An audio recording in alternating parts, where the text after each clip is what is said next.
The most dangerous moment in a man's life is not when he loses power. It's when he realizes power could not save the person he loved most. Rain slid down the marble gravestone in slow silver lines as I stood there at 2:13 in the morning, staring at my daughter's name carved into cold stone. Sofia Moretti. Beloved daughter. Age 7. 5 years later, and those words still felt unreal. Chicago slept behind me beneath clouds so dark they swallowed the skyline whole, but the cemetery never truly slept. Not when men like me kept visiting ghosts we could not let go of. My driver waited near the black Escalade at the bottom of the hill while 2 security men stood far enough away to pretend they weren't listening. Nobody spoke during these visits. Nobody looked directly at me either. That had become one of the silent rules after Sofia died. Don Damian Moretti did not break. Don Damian Moretti did not cry. Don Damian Moretti buried grief the same way he buried enemies. Deep enough that nobody would ever find it again. At least that was the lie I sold the city. I adjusted the black roses in the vase beside her grave and brushed rainwater from the tiny angel statue someone had left last week. Probably one of the old women from church who still lit candles for Sofia every Sunday. My little girl had loved angels. She used to tell me they looked lonely standing on graves all day in the cold. I swallowed hard and stared down at the soaked grass. Happy birthday, Principessa, I whispered. She would have been 12 tonight. The wind moved through the cemetery in long hollow breaths. Then I heard it. Crying. Soft at first. Barely noticeable beneath the rain. A child's voice. My body went still instantly. Every instinct I had sharpened over 20 years turned razor alert, but this was not fear. It was confusion. Nobody came here at this hour. Especially not children. I turned slowly toward the sound near the oak trees behind Sofia's grave, and that was when I saw her. A little girl stood 3 rows over beside another gravestone, clutching a stuffed rabbit against her chest. Maybe 6 years old. Small. Fragile. Blonde curls soaked by rainwater. She wore a red coat too thin for November weather and old sneakers covered in mud. She looked completely alone. My security team started moving immediately, but I lifted one hand without taking my eyes off the child. Stop. The little girl knelt carefully beside the grave in front of her and used the sleeve of her coat to wipe rainwater from the stone. Like she was trying to protect whoever rested beneath it from the storm. Something inside my chest twisted painfully. Sweetheart, I called quietly. Where are your parents? She looked up fast, startled. Big blue eyes met mine across the rain. And my entire world stopped breathing. Sofia's eyes. Not similar. Not close. The exact same impossible shade of blue I had kissed goodnight for 7 years. My pulse slammed once against my ribs so violently it hurt. The little girl stood slowly, staring at me with nervous uncertainty while raindrops slid down her pale cheeks like tears. Then she said the words that shattered whatever remained of the man I used to be. My mommy says angels listen better in cemeteries. I couldn't move. Couldn't breathe. Because hanging around her tiny neck was a silver necklace I would recognize even in hell itself. A small angel wing pendant. The exact one I buried with my daughter 5 years ago. I forgot how long I stood there staring at that necklace. Seconds. Maybe minutes. The rain kept falling around us, cold and relentless, but all I could see was the silver angel wing resting against the little girl's coat. My daughter had been buried wearing that necklace. I remembered fastening it around Sofia's neck myself before they closed the casket. My fingers started trembling before I even realized it was happening. I had not shaken in years. Not during federal investigations. Not during wars between families. Not even during the night they told me my daughter was gone forever. But this tiny child with rainwater dripping from her curls somehow broke through armor the world had failed to crack. Where did you get that? I asked quietly. Too quickly. Too intensely. The girl flinched. I immediately hated myself for it. Her small fingers wrapped around the pendant protectively. My mommy gave it to me, she whispered. My chest tightened so hard it became difficult to breathe. My security team exchanged uneasy looks behind me. They had worked for me long enough to understand danger, and right now they looked more nervous than if someone had pointed a weapon at my head. Because they knew. They knew this little girl had just done something nobody else could. She made Damien Moretti look human again. I crouched slowly until we were eye level. Water soaked through the knees of my tailored black pants, but I did not care. What is your name, sweetheart? She hesitated. Smart kid. The world had taught her not to trust strangers. Lily, she said finally. Lily Carter. Carter. The name meant nothing to me, but something about the way she said it felt rehearsed. Like she had practiced saying it carefully. And where is your mother, Lily? She pointed vaguely toward the cemetery entrance. Working. She left you here alone. Lily shook her head fast. No. Mommy cleans offices downtown at night. I stay with Miss Evelyn sometimes, but she got sick. She looked back at Sophia's grave and lowered her voice. I came here because Mommy cries when she talks about this place. My stomach dropped. What does your mother know about this grave? Lily stepped closer to the headstone and traced Sophia's name gently with one finger. She says a little angel sleeps here. Her voice became softer. And that somebody loved her very much. I could not speak. 5 years. 5 years of staring at this grave alone while the city feared my name and politicians shook my hand and enemies disappeared from headlines overnight. 5 years believing grief was punishment I deserved. Yet somehow this little girl spoke about Sophia like she knew her. Like she had heard stories. I looked at the necklace again. Then at her eyes. Then at the tiny birthmark near her chin. My heart stopped completely this time. Sophia had the exact same mark. Tiny. Barely noticeable. Right beneath the left side of her lip. I felt the world tilt beneath me. No. Impossible. My mind fought the thought instantly, but something darker inside me had already started connecting pieces I did not want connected. Lily noticed me staring and rubbed the birthmark self-consciously. Mommy says I got it from my dad. My throat went dry. Somewhere behind me, thunder rolled across the city skyline. Does your father live with you? I asked carefully. Lily lowered her eyes. I do not know him. The words hit harder than any bullet ever could. Because I knew that feeling. I knew exactly what it meant to grow up with ghosts instead of answers. Before I could say another word, Lily reached into the pocket of her coat and pulled out a folded piece of paper. I made this for the angel girl, she said softly. She handed it to me carefully like it was something precious. My fingers unfolded the damp paper slowly. It was a child's drawing done in cheap crayons.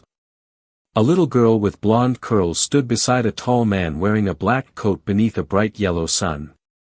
Above them, written in uneven handwriting, were 5 words that made the blood drain from my face. Daddy still cries when it rains. The paper shook slightly in my hands. Not because of the rain. Because nobody knew that about me. Nobody. I had spent 5 years pretending storms did not affect me anymore. Pretending I did not wake up at 3 in the morning hearing my daughter laugh somewhere inside empty hallways that no longer carried her footsteps. Yet somehow this little girl had drawn the exact truth I buried from the world. Daddy still cries when it rains. My throat tightened painfully as I stared at the crayon drawing. Lily shifted nervously beneath my silence. Did I do something wrong? She asked softly. God. The way she said it nearly destroyed me. Small voice. Afraid of disappointing people. Sophia used to sound exactly like that whenever she broke something accidentally. I folded the paper carefully and slipped it into the inside pocket of my coat like it was worth more than every dollar I had ever earned. "No, sweetheart," I managed quietly. "You did nothing wrong." Lily looked relieved for exactly 2 seconds before a violent shiver ran through her tiny body. Her lips had started turning pale from the cold. I immediately removed my coat and wrapped it around her shoulders without thinking. The black wool swallowed her whole. "Boss, Mateo," said carefully behind me. "It is 38 degrees out here. She needs to get warm." I shot him a look sharp enough to silence the rest of the sentence before it formed. None of my men had ever seen me like this. Honestly, neither had I. Lily glanced up at me while pulling the oversized coat tighter around herself. "You smell like church candles," she whispered. I blinked in surprise. Then I realized she was right. The cemetery caretaker always lit candles near Sophia's grave before I arrived every Friday night. The scent must have soaked into the fabric. "Is that bad?" I asked. Lily shook her head slowly. "No. It smells safe." Safe. Nobody had used that word to describe me in a very long time. Somewhere near the cemetery gates, headlights swept across the rain-soaked pavement. A small city bus stopped briefly at the curb before moving on again. Lily looked toward it automatically. "I should go before Mommy gets worried." Something ugly twisted inside my chest at the thought of this child taking a bus across Chicago alone after midnight. "Where do you live?" I asked. She hesitated again. "Smart. Careful." Then she pointed vaguely south. "Near Ashland Avenue." My jaw tightened instantly. That neighborhood had gotten rough over the years. Too many empty buildings. Too many desperate people. Too many memories I preferred buried. "You walk there alone?" Lily shrugged with heartbreaking normalcy. "Sometimes." "Absolutely not." The words nearly came out loud. Instead, I crouched beside her again and softened my voice. "Let me drive you home. Mommy says not to get into cars with strangers." I almost smiled despite myself. "Your mother sounds smart." Lily nodded proudly. "She is." I studied her face again beneath the cemetery lights. Every second around this child made my instincts louder. Something was wrong here. Not dangerous wrong. Familiar wrong. Like hearing a song you forgot years ago and suddenly remembering every lyric. "Then let me meet your mother first," I said gently. "If she says no, I leave." Lily stared at me for a long moment while rain dripped from the edge of my hair onto my collar. Then she surprised me completely by reaching for my hand. Tiny fingers. Ice cold. Trusting me anyway. The contact hit me harder than I expected. Sophia used to hold my hand exactly like that whenever thunderstorms scared her. "Okay," Lily whispered. Mateo looked like he had just witnessed the second coming of Christ. Because Damian Moretti did not hold hands. Damian Moretti signed contracts and controlled judges and built empires from fear. But as this tiny girl stood beside Sophia's grave wrapped in my coat, holding my hand like she already knew me somehow, I realized something terrifying. For the first time in 5 years, I did not want to leave the cemetery alone. The cemetery gates closed behind us with a heavy metallic sound that echoed through the rain like the ending of something old. Lily sat quietly beside me in the back seat of the Escalade wrapped in my coat, her tiny sneakers swinging slightly above the floor mat because her legs were too short to touch the ground. She kept staring out the fogged window at the sleeping city while drops of rain slid down the glass in crooked silver lines. Nobody spoke for the first several minutes. Mateo drove carefully through downtown traffic while the second SUV followed behind us at a distance. Normally my convoy moved through Chicago like shadows. Fast. Efficient. Untouchable. Tonight felt different. Softer somehow. Human. I hated how unfamiliar that felt. Do rich people always have this many cars? Lily finally asked in a sleepy voice. Mateo coughed to hide a laugh from the driver's seat. I looked at her through the rearview mirror. Not all rich people. Then why do you? Smart kid. Again. I leaned back slowly against the leather seat. Because some people make bad choices when they are young. Lily considered that seriously for a moment, like only children can. Mommy says people can change. God. Every sentence from this little girl landed exactly where old wounds lived. Does she? I asked quietly. Lily nodded while tracing circles on the fogged window with one finger. She says bad people are usually just sad people who forgot how to love right. Nobody in the car breathed for at least 3 seconds after that. Mateo kept his eyes fixed on the road. Smart man. I turned my face toward the city lights outside because suddenly looking at that child hurt too much. Claire used to say things like that. Before everything fell apart. Before funerals and betrayal and years spent drowning inside silence. My jaw tightened at the memory. No. It could not be Claire. Chicago was a massive city. Trauma played tricks on people. Grief made ghosts out of strangers. That was all this was.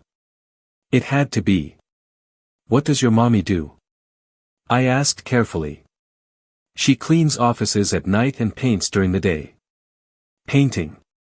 My chest tightened instantly.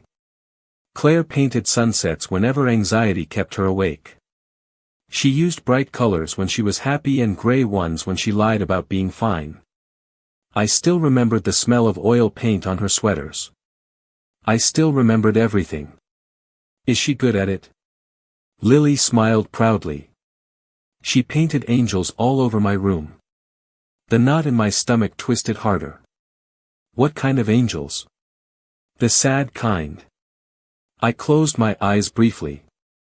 Because Claire used to paint sad angels too. All the time. The SUV finally turned south toward older neighborhoods where the buildings became smaller and the streetlights less reliable. Rainwater flooded parts of the sidewalks while old neon signs flickered weakly above closed convenience stores and laundromats. Lily pointed suddenly. There. The building looked tired. 4 stories of cracked brick and narrow windows squeezed between a pawn shop and an empty bakery with plywood covering the glass. My chest burned unexpectedly at the thought of Lily living here. She deserved warmth. Safety. Light. Not this. Mateo parked near the curb while I stepped out first into the cold rain. The second my shoes hit the sidewalk, instincts returned automatically. Scan exits. Check rooftops. Watch shadows. But then Lily reached for my hand again, and every dangerous thought inside me quieted instantly. We climbed 3 flights of narrow stairs that smelled faintly like dust and old cooking oil until Lily stopped outside apartment 3B. She knocked twice in a familiar rhythm. Silence answered at first. Then footsteps. Slow. Careful. Tired footsteps. The lock turned. The door opened halfway. And my entire world collapsed for the second time that night. Claire Bennett stood frozen beneath the dim apartment light, staring at me like she had just seen a ghost rise from the grave. Claire looked exactly the way grief remembers people. Not perfectly. Not frozen in time like photographs. Real. Human. Older than the woman I lost 7 years ago, but somehow even more beautiful because life had clearly fought hard against her and failed to erase her kindness anyway. Her blonde hair was tied back loosely, strands falling around her face like she had rushed home too fast. Paint smudges stained the sleeve of her oversized gray sweater. There were dark circles beneath her eyes. Exhaustion. Worry. Survival. But the second those green eyes met mine, all the air inside that narrow hallway disappeared. "Damien," she whispered. My name sounded fragile in her voice. Like something broken she had not touched in years. Lily looked between us in confusion. Mommy? Claire snapped out of whatever shock had frozen her and immediately dropped to her knees beside Lily. Her hands moved fast over the child's shoulders and face, checking for injuries with pure maternal panic. Lily, oh my God, where were you? I looked everywhere. I am sorry, Lily whispered. Miss Evelyn got sick and I wanted to visit the angel girl. Claire closed her eyes briefly like the sentence physically hurt. Then she noticed my coat wrapped around Lily and looked up at me again. This time fear replaced shock. Real fear. The kind that only comes from knowing exactly who a man is capable of becoming. What are you doing here? She asked quietly. I should have had an answer. Instead I just stood there staring at her like an idiot while rainwater dripped from my hair onto the hallway floor. Because Claire Bennett was supposed to be gone. Vanished. Dead to my world. 7 years ago she disappeared without warning after weeks of distance and strange phone calls she refused to explain. By the time I found her apartment, it had already been emptied. No goodbye. No note. Nothing except silence. And now she was standing 3 feet away from me with a child who wore my dead daughter's necklace. Mommy, Lily interrupted. Softly, he knew Sophia. Claire went pale instantly. Her eyes flew toward the necklace around Lily's neck. Then toward me. I saw the exact moment she understood everything. Her hand tightened around Lily protectively. Come inside, she said quickly. The apartment was small enough that I could see almost the entire place from the doorway. Tiny kitchen. Worn couch. Books stacked beside old paint supplies. Children's drawings taped carefully to the refrigerator with faded magnets. It smelled faintly like lavender and acrylic paint. Warm. Alive.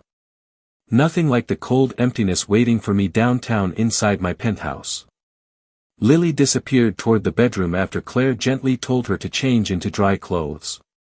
The second the bedroom door closed, silence crashed down between us. Claire folded her arms tightly across her chest. Defensive. Nervous. You should leave, she whispered. I stared at her in disbelief. You disappeared for 7 years and that is the first thing you say to me? Pain flickered across her face instantly. Damien, no, my voice cracked harder than I expected. No.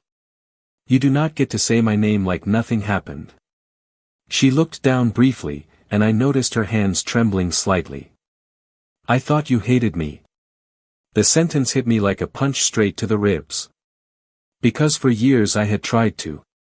God knows I tried. It would have been easier if she betrayed me. Easier if she lied or cheated or stole from me. But Claire had simply vanished. And somehow that hurt worse. I buried my daughter alone, I said quietly. Do you understand that? Tears filled her eyes instantly. I know. Then explain this. I stepped closer before I could stop myself. Explain why your daughter has Sophia's necklace. Claire looked toward the closed bedroom door with pure heartbreak in her expression. Then she whispered the words that shattered the ground beneath my feet completely. Because Sophia was Lily's sister. For a second, I genuinely thought I had stopped hearing correctly. The room became distant. Muffled. Like somebody had shoved my head underwater while Claire's words echoed from very far away. Sophia was Lily's sister. My knees nearly gave out. Beneath me. I grabbed the edge of the kitchen counter just to stay standing. Claire watched me carefully, tears trembling in her eyes, but she did not move closer. Smart. She knew I was balancing on the edge of something dangerous right now. Not anger. Worse. Hope. What are you saying? I asked finally, though my voice barely sounded human anymore. Claire swallowed hard. Lily is your daughter, Damien. The world tilted violently sideways. Every sound disappeared except the pounding of my own heartbeat. I stared at her face searching for a lie, but Claire had always been terrible at lying to me. Her emotions lived too openly in her eyes. And right now all I saw was exhaustion and grief and fear that had clearly been eating her alive for years. No, I whispered automatically. No, that is impossible. I found out I was pregnant 3 weeks after Sophia died. My chest tightened so painfully I thought it might split open. Claire wiped at tears quickly before continuing. You were falling apart after the funeral. Your organization was at war with half the city. People were watching your home. Following your men. Someone broke into my apartment 2 nights after the burial. Ice spread through my veins instantly. Who? Claire shook her head. I never saw them clearly. But they knew things. They knew I was pregnant. My breathing stopped completely. I tried to tell you, she whispered. God, Damien, I tried so many times. She walked toward an old cabinet near the kitchen table and pulled out a worn cardboard box filled with yellowed envelopes. My stomach dropped the second I recognized my own name written across them in Claire's handwriting. Every letter came back unopened. I stared at the stack in disbelief. There had to be at least 20. Maybe more. That is not possible. Your head of security came to see me 2 months later. My blood turned cold instantly. Victor. Claire nodded slowly.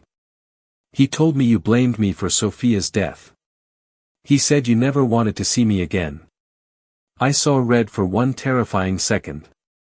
Victor Romano had been beside me for 12 years. Loyal. Precise. Trusted. He handled communications during the worst months after Sophia died. Because I could barely function enough to run my own empire. He lied, I said quietly. Claire gave a broken laugh through her tears. I know that now. Rage coiled slowly inside my chest. Controlled. Quiet. The most dangerous kind. Because suddenly everything started making horrible sense. The missing letters. The silence. Claire disappearing overnight. Victor insisting nobody had heard from her. God. I had trusted the wrong man while my entire life burned to the ground around me. Why keep Lily hidden after that? I asked carefully. Claire looked toward the bedroom again. Because I was terrified. Her voice cracked. Sophia died because somebody wanted to hurt you. And then strangers started following me after the funeral. One night somebody left a stuffed angel outside my apartment door with Sophia's name written on the tag. My hands curled into fists automatically. I thought if anyone found out about Lily, she could not finish the sentence. She did not need to. I understood. Better than anyone. Silence swallowed the apartment again until soft footsteps padded down the hallway. Lily appeared wearing oversized pajamas covered in tiny stars while clutching her stuffed rabbit against her chest.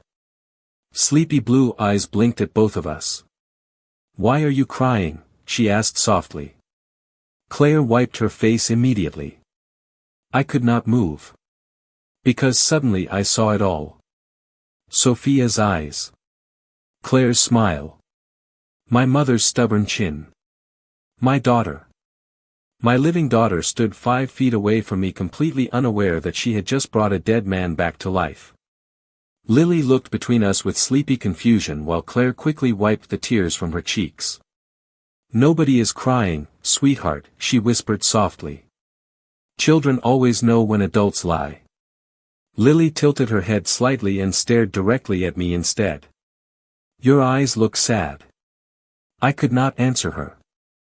Not when my entire body still felt numb from the truth Claire had just dropped into my hands like dynamite. My daughter. Mine. 7 birthdays. 7 Christmas mornings. 7 years of scraped knees and bedtime stories and nightmares and school pictures and lost baby teeth. Gone. Not gone. Hidden from me. Every second I had lost with her suddenly became unbearable. Lily yawned and rubbed one eye with her fist. "Mommy, can he stay until the storm stops?" Claire froze instantly. So did I. The apartment suddenly felt too small for breathing. "Lily," Claire started carefully. "Please." Lily whispered. "He looks lonely." God. I turned away before either of them could see my face break apart completely. Nobody had called me lonely before. Feared. Respected. Dangerous. Powerful. Yes. But lonely? Only children tell the truth that directly. Claire hesitated for several painful seconds before finally nodding once. 15 minutes. Lily smiled immediately like she had personally solved world peace. Okay. She walked toward the couch and climbed onto it beneath a faded yellow blanket while clutching her stuffed rabbit against her chest. I noticed instantly that one of the rabbit's ears had been sewn back on by hand several times. Claire noticed me staring. "Her favorite toy," she said quietly. "She refuses to replace it." Sophia had been exactly the same way with her stuffed elephant.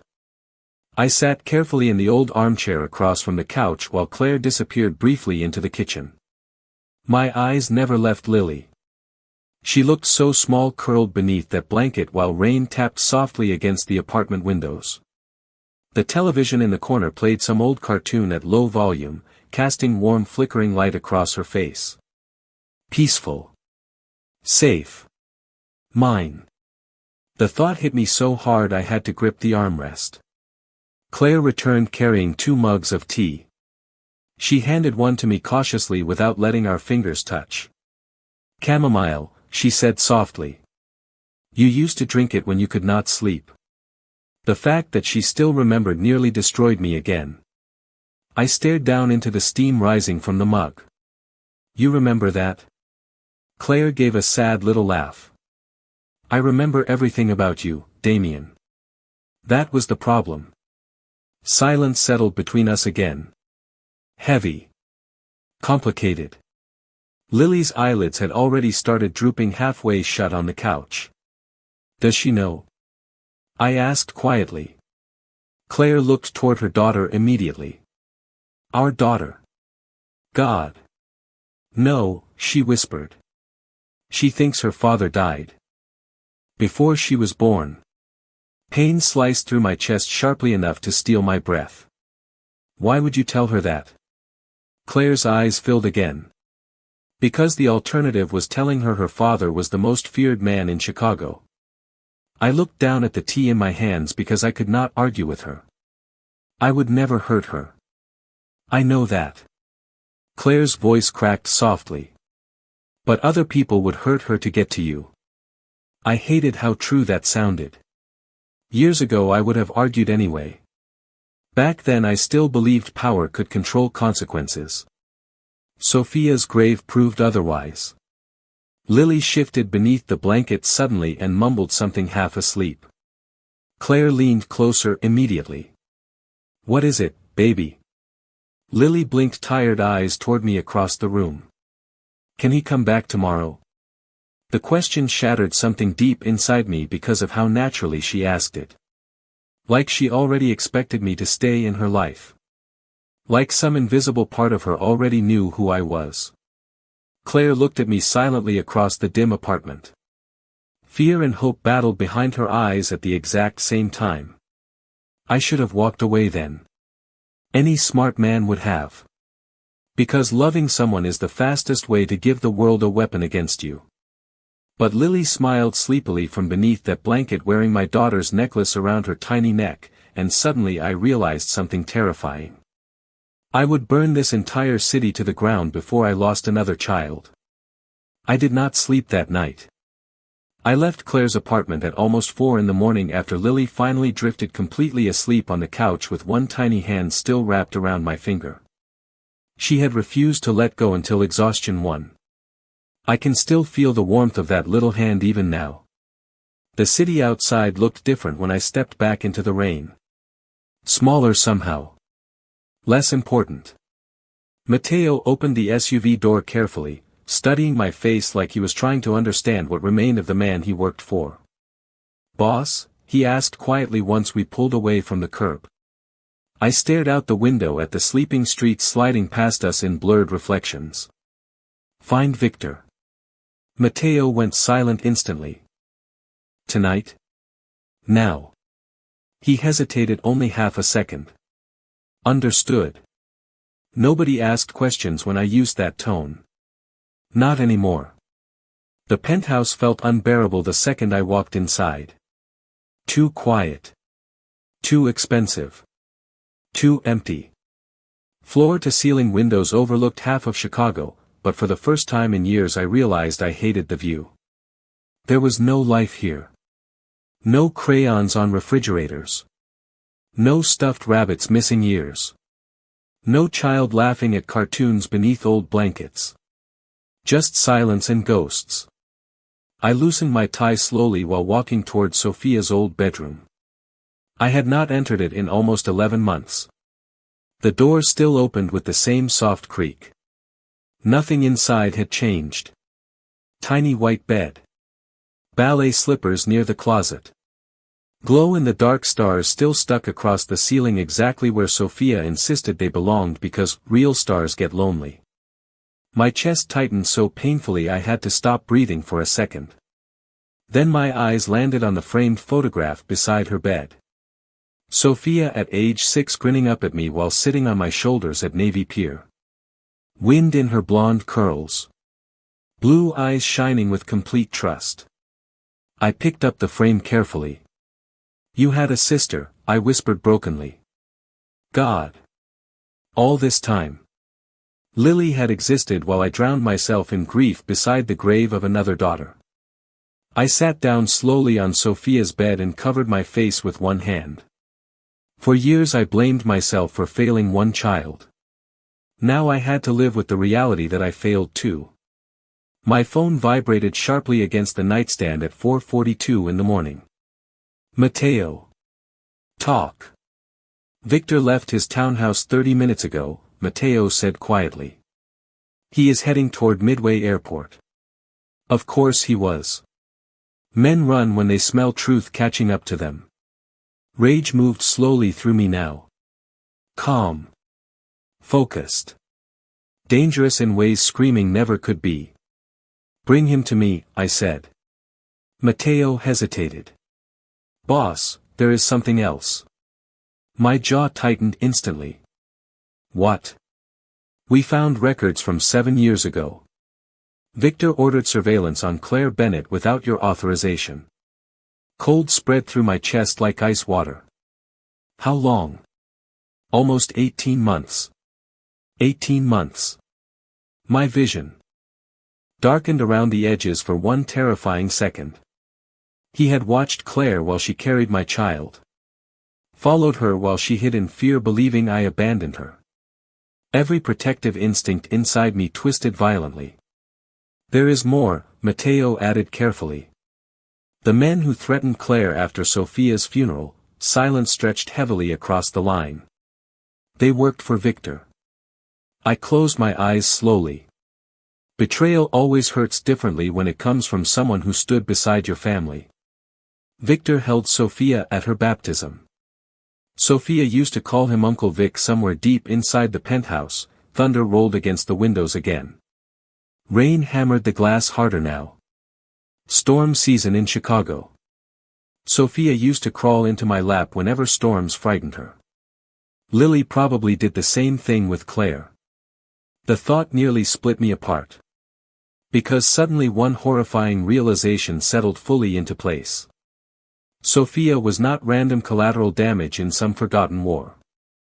Somebody close to me orchestrated the destruction of my family. And if Victor discovered Lily existed before I could protect her, history might repeat itself. By sunrise, Chicago already knew something had changed. Not through headlines. Not through police sirens or rumors whispered in expensive restaurants. Men like me changed the atmosphere of a city before we changed anything else. Fear moved differently when it belonged to a father instead of a king. I stood beside the penthouse windows watching gray morning light spread slowly across the skyline while Mateo spoke quietly behind me. Victor is gone. My reflection in the glass looked older than it had 12 hours ago. Nobody disappears from me forever. Mateo nodded once. He knew better than to offer reassurance I would not believe. There is another issue, he added carefully. Someone has been asking questions about Claire Bennett recently. Ice settled instantly into my chest. Who? We do not know yet. That answer was unacceptable. Every protective instinct inside me had already become unbearable after one night. I could not imagine what fatherhood might do to a man permanently. Because now every possible threat felt personal. Every shadow became dangerous. Every stranger near Claire or Lily suddenly mattered. I grabbed my coat immediately. Prepare the car. 30 minutes later, I stood outside Claire's building again holding a paper bag from the little bakery Sophia used to love near Lake Shore Drive. Blueberry muffins. Claire used to steal bites from Sophia's while pretending she was checking quality. Strange how grief remembers tiny things instead of big ones. The hallway smelled like old radiator heat and coffee this morning. Apartment 3B opened before I could knock twice. Claire froze when she saw me standing there at 8 in the morning holding pastries like some suburban father instead of the man newspapers once called the ghost of Chicago. Damien? She asked softly. I brought breakfast. The sentence sounded ridiculous coming out of my mouth. Claire stared at me for 2 full seconds before something unexpected happened. She laughed. Small. Breathless. Disbelieving. But real. God, I had missed that sound. You look exhausted, she whispered. I did not sleep. Her expression softened instantly because she knew exactly why. Lily's voice suddenly echoed from inside the apartment. Mommy, who is it? Tiny footsteps approached rapidly before Claire could answer. Then Lily appeared wearing star pajamas again with tangled blonde curls and sleepy blue eyes. The second she saw me, her entire face lit up so brightly it physically hurt my chest. You came back. Before I could react, she launched herself directly into my arms like she had known me forever. Instinct took over immediately. I caught her automatically against my chest while she wrapped tiny arms around my neck. Warm. Light. Real. My daughter. My living daughter. Lily smelled faintly like strawberries and laundry soap. I closed my eyes for one dangerous second because emotion rose too fast inside me to survive it cleanly. You said 15 minutes, Lily accused sleepily against my shoulder. Claire covered her mouth briefly to hide another laugh. I had forgotten Claire laughed with her whole heart. I know, I admitted quietly. I was wrong. Lily studied me seriously for a second before touching the scar near my jaw with one tiny finger. Mommy says people who come back are important. Claire immediately looked horrified. Lily. But I could not stop staring at my daughter's face. Because she already trusted me. Somehow. Children always know things adults destroy with fear and logic. Can you stay for breakfast? Lily asked hopefully. I should have said no. Smart men keep distance from things they cannot survive losing. But then Lily smiled at me with Sophia's eyes while morning sunlight spilled through that tiny apartment window, and suddenly I understood something that changed me forever. Power had never been the thing keeping me alive. Fear had not saved me. Money had not healed me. Revenge had not fixed anything. A little girl with a broken stuffed rabbit and rainwater in her curls did what an entire city could not. She gave a dead man a reason to come home again.